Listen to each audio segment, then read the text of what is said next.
Hey guys, welcome back to our channel. So this video will show you how to find an image and decal IDs in Roblox. This is useful if you want to use these images in Roblox Studio or for other purposes.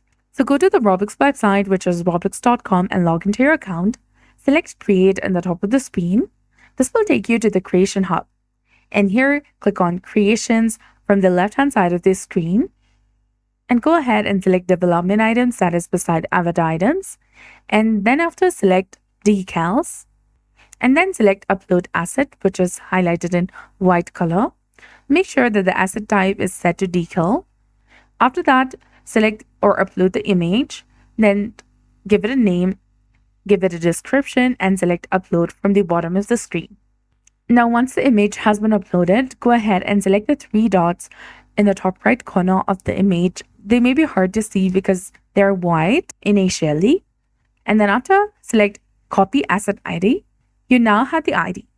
And to find IDs for other people's images, in the create page, select store from the left-hand side of the screen. Then select decals at the top. Browse through the available decals and click on the decal that you want. Then after, click on the three dots in the top right corner of the screen and select copy asset ID.